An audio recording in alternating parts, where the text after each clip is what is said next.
अस्सलाम वालेकुम। मेरा नाम है मोहम्मद हाशिर। मैं हूं आपका वेब डेवलपमेंट का इंस्ट्रक्टर और आज हम पढ़ने जा रहे हैं HTML के टेबल्स। सबसे पहले हम आज का फोल्डर बना लेते हैं क्लास 5। ओके, इसको हम करेंगे ओपन, राइट क्लिक करके ओपन विद कोड।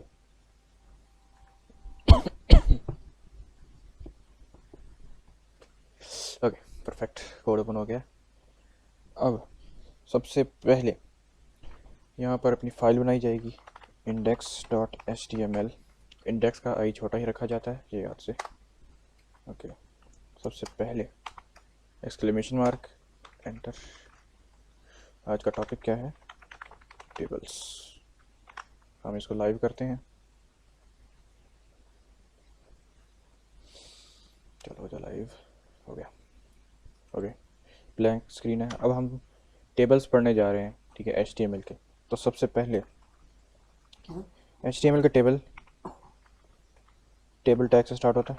टेबल हम लिखेंगे, टेबल टैग आ गया, ठीक है। इसके बाद अब टेबल का भी एक हेडर और एक फुटर होता है, ठीक है, और उसकी टेबल की भी अपनी एक बॉडी होती है। जैसे कि हम यहाँ पर हेड देख रहे हैं और ये बॉडी वगैरह देख रहे हैं, इस तरह ही टेबल का भी एक अपना हेडर और फुटर होता है, ठीक है। उसके लिए हम एक चीज़ लिखते हैं THEAD, T head. Okay, table head. ये सिमेंटिक टैग है जो कि पिछले लेक्चर में भी जिक्र किया गया था। सिमेंटिक टैग आपके लिए नहीं, आपके ब्राउज़र के लिए होता है, ठीक है। तो ये सिर्फ ब्राउज़र को बताता है कि ये एक इस जगह पर टेबल की हेडिंग दी जा रही है, ठीक है। तो इस वक्त सबसे पहले हम एक टेबल रो बनाएंगे, ठीक है। टेबल रो से मुराद है एक लाइन जो कि लेफ़्ट से राइट जा रही है हॉरिजॉन्टली, ठीक है। तो एक टेबल रो बनाकर, ठीक है, उसके अंदर हम टेबल हेडिंग्स देना स्टार्ट करेंगे। जिस तरह हमने H1 H2 टैग्स उस तरह पढ़े थे हेडिंग टैग्स, उस तरह ही टेबल की भी अपनी एक TH टेबल हेडिंग होती है, ठीक है। इसमें हम फ़र्ज़ कर लें कि हमने एक तो सीरियल नंबर स्टूडेंट का अगर हमने सेव कराना है, ठीक है, और TH स्टूडेंट का नेम, ठीक है। और इसको कॉपी नीचे करने के लिए हम क्या कर सकते हैं कि इस तरह नीचे लाइन पे आए। मैंने पहले भी बता चुका हूँ, दोबारा शिफ्ट आल्ट और डाउन एरो की, बिल्कुल वही ऊपर वाली लाइन नीचे कॉपी होके आ जाएगी। ओके, इसके बाद हम क्लास भी देख लेंगे। क्लास, अगर हमने इतना से देखा है तो ये काफ़ी, अगर इसको मैं जूम आउट करूँ, काफ़ी ज़्यादा जूम होगा, ये कुछ ऐसा दिख रहा है, एक नॉर्मल लाइन जैसा दिख रहा है, कोई बॉर्डर वगैरह नहीं। मैं इसको थोड़ा सा जूम कर लेता हूँ ताकि आपको दिखता रहे। थोड़ा और जूम कर लेते हैं। ओके, तो इसके यहाँ पर टेबल में ना, अगर हम लिख दें बॉर्डर, ठीक है, और यहाँ पे मैं 1 लिख दूँ तो इसके इर्द गिर्द बॉर्डर आ जाएगा, ठीक है। अब हमें इसे पढ़ना देखना आसान हो रहा है। अगर मैं इसी को हटा देता हूँ तो हमें कुछ भी नज़र नहीं आ रहा। ओके, बॉर्डर आ गया, समझने में आसानी हो गई। हम टेबल हेड से निकल कर हम टेबल बॉडी में आते हैं, जो कि टेबल का विजिबल कंटेंट है। तो उस जगह पे हम दोबारा से एक टेबल रो बनाएंगे। हमने पहले टेबल रो बनाई थी, ठीक है, उसमें उसने एक लाइन ले ली है, ये वाली, ठीक है। हम चाहते हैं कि एक और रो बने, ठीक है, जो कि इसके नीचे शो हो। तो अब वो यहाँ पे आएगी, इसमें मैं कुछ लिखता हूँ, वैसे कुछ आएगा नहीं इस तरह। टेबल रो बनाने के बाद हम इसके अंदर एक टेबल डाटा हमने रखना है, चूँकि तो TD टेबल डाटा, ठीक है। तो अभी फ़िलहाल कुछ नहीं है, सिर्फ एक खाली खाना बन के आ गया है। लेकिन अगर मैं यहाँ पे 1 लिख दूँ कि नंबर 1, तो 1 आ गया, वहाँ पे सीरियल नंबर के नीचे ही आया है। यहीं पर अगर मैं इसके नीचे लिख एक नेम को ऐसा दे दूँ, फर्स्ट कर लेते हैं हाशिर, ये नेम के नीचे आया है। यहाँ पे देखें हुआ क्या है, यहाँ पर ये 1 लिखा गया है, तो ये सीरियल नंबर के नीचे ही आया है। सीरियल नंबर पहले लिखा गया, ये सीरियल नंबर आ गया। अब टेबल रो नेक्स्ट वाले में 1 पहले लिखा गया, तो 1 उसके नीचे आया, ठीक है। फिर इसके बाद नेम है, ठीक है, तो ये रहा नेम। यहाँ पे सेकंड नंबर पे नेम लिखा है, तो यहाँ पे अब नेम भी आ गया हाशिर। और उसके बाद क्लास दे देते हैं हम कोई सी। तो मैं यहाँ पर TD सेकंड ईयर, ठीक है, ऐसे भी ठीक है। ये हमने एक पहले टैग पढ़ लिए थे, ठीक है, 2, और यहाँ पर सुपर स्क्रिप्ट अगर हम कर लेते हैं, ठीक है, ND, तो ऐसे भी ठीक है, ठीक है, सेकंड ईयर, ठीक है, इसी तरीके से। हम एक और टेबल रो बनाते हैं यहीं पे, T T R table row, ठीक है। टेबल रो के अंदर हम दोबारा से अगर डाटा भरते हैं एक सेकंड नंबर पे, ठीक है ना, तो यहाँ पे अली, और यहाँ पर ओके मैं इस वाले को हटा लेता हूँ, ऊपर वाली लाइन ले आता है ना नीचे, ठीक है। फर्स्ट कर लेते हैं ये भी सेकंड ईयर का ही है, एक ही क्लास में, तो ये इस तरह आ जाएगा कि जहाँ पर पहले 1 आ रहा था, ठीक है, ये, ठीक है, हाशिर इस तरह ही पहले ये डाटा आया, उसी फॉर्मेट में नीचे डाटा आया। अब यहाँ पर डाटा एक फॉर्मेटेड वे में आपको शो किया जा रहा है, ओके। तो अगर हमने यहाँ पर एंड करना है, लास्ट लाइन आ रही है, ठीक है, तो उसके लिए एक और सिमेंटिक यूज़ होता है, टेबल का फुटर भी होता है, ठीक है ना। तो टी फुट, ठीक है, टेबल फुटर सेम वही नीचे अंदर वही करना है, एक और टेबल रो क्रिएट कर लेंगे, और इसी तरह ही डाटा दोबारा से टी डी, ओके। यहाँ पे 3 कोई सा नेम सोच लो, असद, ठीक है, और ये इसी लाइन को नीचे ले आता हूँ मैं। तो बिल्कुल अब ये दिखने में कोई इसमें फ़र्क नहीं है, विजुअली सिमेंटिक टैग्स का कोई ज़्यादा फ़र्क नहीं होता, ठीक है। लेकिन सिमेंटिक टैग ब्राउज़र के लिए होते हैं, आपके सर्च इंजन के लिए होते हैं, जो गूगल वगैरह वेबसाइट सर्च करते हैं ये उनके लिए होते हैं, ये एसईओ में हेल्प करते हैं आपकी वेबसाइट को रैंक करने में, ठीक है। आपका जब ब्राउज़र सर्च करता है वो उन खास कीवर्ड्स, उन खास जिस तरीके से सर्च कर रहा होता है, ठीक है, उसके लिए सिमेंटिक टैग उसको हेल्प करते हैं एक खास वेबसाइट पे या खास वेब पेज में पहुंचने के लिए, ओके।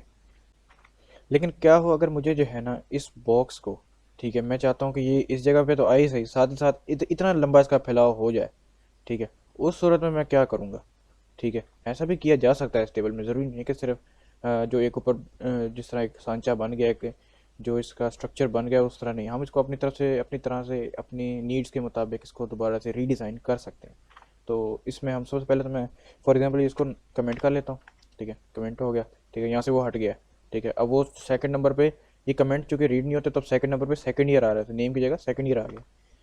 तो अगर अब हमने ये होते हैं कॉलम्स, ये नीचे के साइड पे, और ये होती हैं रोज़, ठीक है ना। मुझे बढ़ाना है कॉलम, कॉलम की साइड पे, तो ये 2 कॉलम जो है ना आपस में मर्ज हो जाएं, तो उस सूरत में क्या करें, कॉल स्पैन इन कॉलम में फैलाओ इसका, देखो, और कितने 2 तक फैलाना है इसको, तो ये इस तरह आ गया, ठीक है। तो अब यहाँ पे अगर गौर से देखा जाए तो ये 1 जो है ये 2 कॉलम में फैल रहा है, ठीक है। इसी तरीके से अगर यहाँ पे चूँकि अपने सेकेंड ईयर सेम है, ठीक है, हर एक में, तो हम इसका थोड़ा प्रैक्टिकल यूज़ देख लेते हैं। तो क्या होगा अगर इस सेकेंड ईयर में अगर हर में से हटा दूँ, लेट्स डू एन एक्सपेरिमेंट, ऊपर वाले को भी हटाना है, इस वाले को रहने देते हैं हम, ओके। तो ये अकेला रह गया। यहाँ पर मैं अगर रो स्पैन देख लूँ, ठीक है, 3 का, तो यहाँ पर सेकेंड ईयर का चूँकि ये तीनों में कॉमन है, तो इस सूरत में मैं अगर यहाँ पर करूँ रो स्पैन और इसको 3 करूँ, तो यहाँ पे सिर्फ ये 2 पे फैल रहा है। ऐसा क्यों है? क्योंकि इस रो स्पैन का ताल्लुक सिर्फ इस टी बॉडी के अंदर अंदर तक है। अगर मैं इतने से हिस्से को ऊपर लेके आ जाऊँ, अभी ऊपर कैसे लेके आया मैं, आल्ट दबा कर मैं ऊपर नीचे करूँ ना, शिफ्ट ना दबाया हो, तो सिर्फ ये उस पूरे हिस्से को ऊपर ले जाएगा जितने हिस्से को आपने सेलेक्ट किया। तो अब ये आ रहा है, ठीक है, क्योंकि ये उस टैग से बाहर हो गया था, पेरेंट टैग से, ठीक है, तो इस वजह से इसमें प्रॉब्लम आ रही थी। तो इसके बाद हम पेरेंट और चाइल्ड टैग के बारे में बात कर लेते हैं, ठीक है, कि पेरेंट और चाइल्ड टैग क्या होता है। तो यहाँ ऊपर आ जाते हैं। अब ये जो टेबल टैग है, इसका पेरेंट ये पूरा एक एलिमेंट होता है, ये इतना एलिमेंट है ये, ठीक है, टेबल का है। अगर हेड का एलिमेंट, टी हेड का एलिमेंट देखो तो इतना सा है।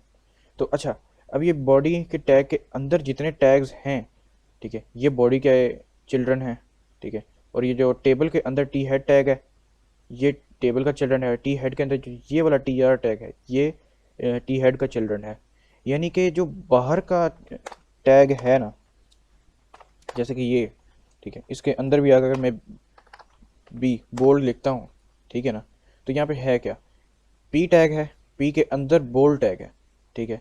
तो पी इसका पेरेंट हो गया, ये जो बी है बोल्ड, ये इसका चाइल्ड हो गया, ठीक है। ये चिल्ड्रन, पेरेंट और चिल्ड्रन का ये आपको भी कॉन्सेप्ट उम्मीद है समझ आ गई होगी, ठीक है। इसको हटाते हैं। तो इसके बाद हम सबसे पहले ऑर्डर लिस्ट पढ़ते हैं। ऑर्डर लिस्ट, ऑर्डर लिस्ट के टैग भी बहुत सिंपल हैं, OL यानी कि ऑर्डर लिस्ट, ठीक है। इसके अंदर LI लिस्ट आइटम। तो अब हम यहाँ पर वन डॉट ऐसा कर लेते हैं, बल्कि वन डॉट डालने की ज़रूरत नहीं है, ये ऑर्डर लिस्ट है। पहले मैं लिख देता हूँ एप्पल, उसके बाद बनाना, उसके बाद ग्रेप्स। तो हमारे पास क्या पहले से ही देखें, ये 1 2 3 हमारे पास पहले से ही आ गया, एप्पल बनाना ग्रेप्स, ठीक है। ये होती है ऑर्डर लिस्ट। इसमें आपको जो आपने जो कुछ डाटा प्रोवाइड किया उसे 1 बाई 1 लिखा होता है, जिसको आपने उसे ये नंबर प्रोवाइड कर देता है, एक ऑर्डर प्रोवाइड कर देता है कि ये पहला जो आपने दिया यहाँ पे लिस्ट आइटम, ठीक है, ये 1 हो गया, ये 2 हो गया, ये 3 हो गया, ठीक है।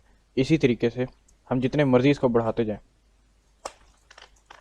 तो ये उस तरह ही बढ़ता जाएगा, अपने आप ही नंबर बढ़ते जाएंगे, हमें खुद से मैन्युअली टाइप करने की ज़रूरत ही नहीं है। तो यहाँ पे ख़त्म होता है। तो इसके बाद लिस्ट की सेकंड टाइप एक आ जाती है unordered list. Unordered list, okay. Unordered list मैं यहाँ पे एक यूज़ कर लेता हूँ ताकि लाइन आ जाए। इसके बाद UL अनऑर्डर लिस्ट, इसके अंदर लिस्ट आइटम सेम मैं वही अगर लिखूँ एप्पल बनाना ग्रेप्स। तो अब यहाँ पर क्या चेंज हुआ, पहले नंबरिंग आ रही थी लेकिन अब यहाँ पे बुलेट पॉइंट्स आ रहे हैं, ठीक है। इन बुलेट पॉइंट्स को भी चेंज किया जा सकता है, लेकिन वो हमारा अभी का टॉपिक नहीं है, क्योंकि वो हम पढ़ने जा रहे हैं CSS लैंग्वेज में, जो कि हमारे नेक्स्ट मॉड्यूल है। हमारी HTML भी बस अब ख़त्म होने वाली है, इंशाल्लाह अब इसको जल्द अज जल्द रैप किया जाएगा। ओके, ये हमने ऑर्डर लिस्ट और अनऑर्डर लिस्ट पढ़ ली है, ठीक है। इसके बाद हम नेक्स्ट पढ़ेंगे डिस्क्रिप्शन लिस्ट।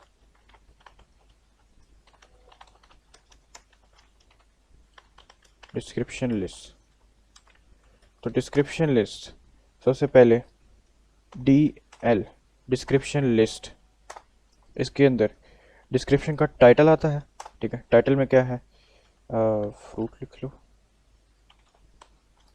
ठीक है, बल्कि फ्रूट में गया एप्पल। तो और यहाँ पर हम इसकी डिस्क्रिप्शन लिख लेंगे, description detail, red round sweet fruit कह लो, ठीक है। तो अब हमने क्या देखा, ये एक डेफिनेशन टाइप बन के आ गई है कि एप्पल और उसके बाद स्पेस दी गई है और यहाँ पर अ रेड राउंड स्वीट फ्रूट, ठीक है। इसके बाद हम एक चीज़ आपको ना भी समझ आए तो कोई बड़ी बात नहीं है, 1 पिक्सल ब्लैक सॉलिड, ठीक है। तो ये सिर्फ यहाँ पे बॉर्डर मैंने लगाया है, ठीक है। तो यहाँ पे सिर्फ ये उतनी ही स्पेस ले रहा है जितना इसका कंटेंट है, उससे ज़्यादा नहीं, ठीक है। जो अगर मैं यही चीज़ अगर मैं लिखता इसमें P टैग में, तो मुझे क्या दिखता, ये 100% स्पेस ले रहा है यहाँ से लेके यहाँ तक, ठीक है। उम्मीद है इस चीज़ की समझ आ गई होगी, ठीक है। इन शॉर्ट, जो ब्लॉक लेवल एलिमेंट्स होते हैं, डिस्पाइट के वो हो जो है सिमेंटिक हो या नॉन सिमेंटिक हो, उसका फ़र्क नहीं पड़ता, लेकिन जो ब्लॉक लेवल एलिमेंट्स होते हैं वो 100% विड्थ लेते हैं, और जो होते हैं इनलाइन लेवल, ठीक है, वो सिर्फ एक उतना ही स्पेस लेते हैं जितने इसका कंटेंट हो, ठीक है। ये आज का टॉपिक छोटा था, ठीक है। उम्मीद है आपको इसकी समझ आई होगी। अगर आपको समझ आई है तो वीडियो को लाइक करें, ठीक है। अगर आपको हमारा कंटेंट इन्फॉर्मेशनल लगता है और लगता है कि ये किसी काम का है, तो हमारे चैनल को सब्सक्राइब करें ताकि आने वाले लेक्चर्स आप तक टाइमली पहुंच सकें।